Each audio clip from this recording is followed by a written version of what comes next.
층간소음으로 갈등을 빚던 이웃에게 흉기를 휘둘러 다치게 한 혐의로 구속된 40대 남성 김모 씨가 오늘 오전 검찰에 송치됐습니다.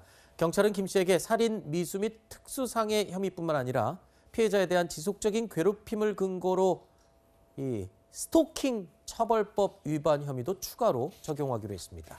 자, 검찰에 송치되던 김 씨의 모습 보시죠. 왜 아래측 찾아간 거죠?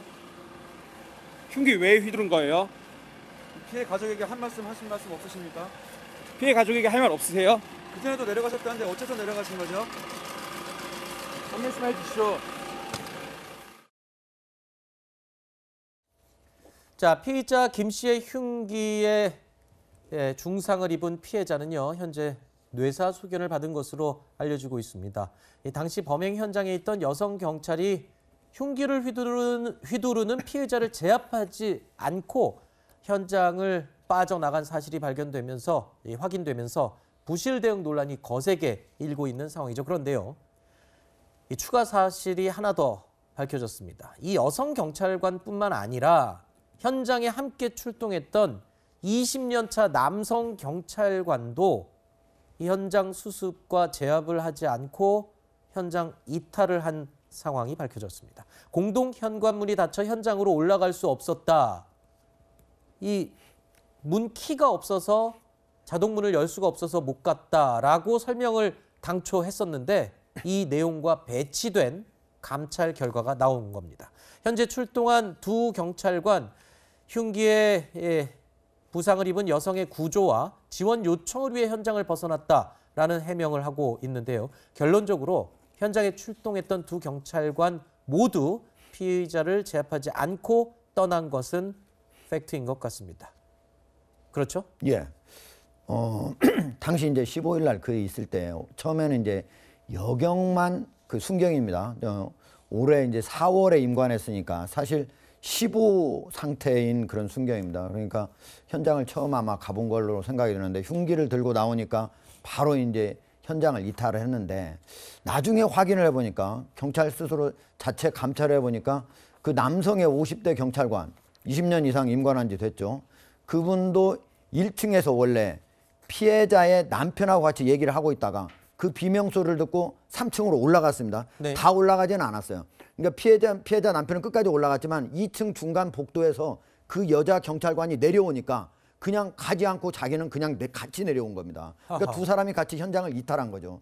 그러면은 적어도 그 비명소리가 들리고 그렇게 했으면은 남성 경찰관은 여성 경찰관 나도 있으니까 같이 올라가자 이렇게 하고 지금 뭐 추가적인 병력을 지원 요청하기 위해서 내렸다는데 얼마든지 무전기 들고 있으니까 할 수 있고 남성 경찰관은 총기도 갖고 있었습니다. 권총도 차고 있던 네, 권총 차고 있어. 됐고요. 여성 경찰관은 테이저건도 있었고 삼단봉도 있었고. 있었습니다. 모두 있었으니까 가지고 가서 충분히 할 수 있는 그런 상태였는데 이런 것들이 제대로 안 된 거는 제가 보기에는 교육과 훈련이 안 됐기 때문에요. 네. 지금 현재 경찰 종합학교든 경찰대든 아니면 그다음에 순경이나 이런 걸로 임관이 된 이후에도 이런 교육을 제대로 안 하고 있다고 합니다. 저는 네. 이런 것들이 안 돼 있기 때문에 상대가 흉기를 들었을 때 어떻게 실제로 현장에서 대응을 해야 되는지 이런 것들에 대해서 제대로 몸에 익숙하게 이게 돼 있지 않기 때문에 이런 일이 벌어진 거다. 앞으로 경찰이 위에 있는 순위부에서는 이런 훈련을 많이 교육 훈련에 신경을 써야 된다 이렇게 봅니다.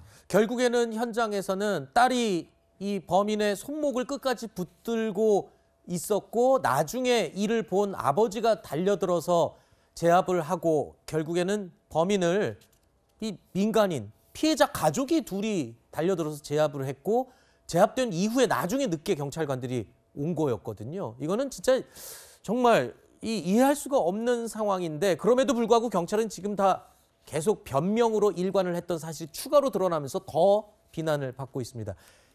다른 경찰관들도 그러니까 경찰 내부에서도 이 현장 출동 대응이 적합하지 못했다라는 비판의 목소리가 나오고 있다고요. 어디서 어떤 내용이 지금 나온 겁니까? 네, 이 사건이 단지 어떤 특정 경찰관의 개인적 상황 대응 능력의 부족이었느냐. 네. 예, 이것도 물론 따져봐야 될 일이겠지만 당장에 짚어볼 수 있는 것이 그럼 이 경찰관은 어떤 과정을 통해서 양성되었느냐 네. 이걸 따져볼 수 있거든요. 이 해당 여경의 경우가 이제 305기 중앙경찰학교 기수로 305기 교육을 받았던 그런 경찰인데 이 기수가 어떤 교육을 받았는지에 대한 자체 평가가 네. 제출이 됐습니다. 그래서 이제 어떤 현장성이라든지 이런 것들이 결여돼 있었다라고 하는 네. 예, 그런 내용인데 특히 테이저건을 쏘는 교육에 대해서 학급에 한 37명이 되는데 그중에 5명만 테이저건을 쏴봤다는 겁니다. 아하. 이건 마치 뭐 군대 훈련소 갔는데 훈련병 37명 중에 5명만 총 쏴봤다. 아하. 뭐 학급에 37명 학생들이 있는데 그중에 5명만 공차 보거나 비커 잡아봤다. 네. 이런 거나 다름없는 거거든요. 굉장히 필수적인 교육인데 극소수 인원만 예산 문제로 적게 소화를 했었다라고 하는 거고 그거 테이저건이 그 정도의 수준이면은 사실 이 경찰관은 육체적인 것뿐만 아니라 심리적인 상황 대응 이런 것도 네. 굉장히 중요합니다. 네. 예, 피해자 지원이라든지 이런 것들을 더 제대로 할 수 있었겠느냐라고 하는 의문이 제기가 되는 거죠. 전요. 근데 중요한 부분을 놓칠 수가 있습니다. 물론 교육이 결여되고 현장 대응에 대한 충분한 어떤 경험이 부족해서 이렇게 할 수 있다라고 말은 할 수 있습니다만 이 부분에 천착을 하다 보면요. 아까 20년 차 경찰관은 어떻게 설명을 할지요.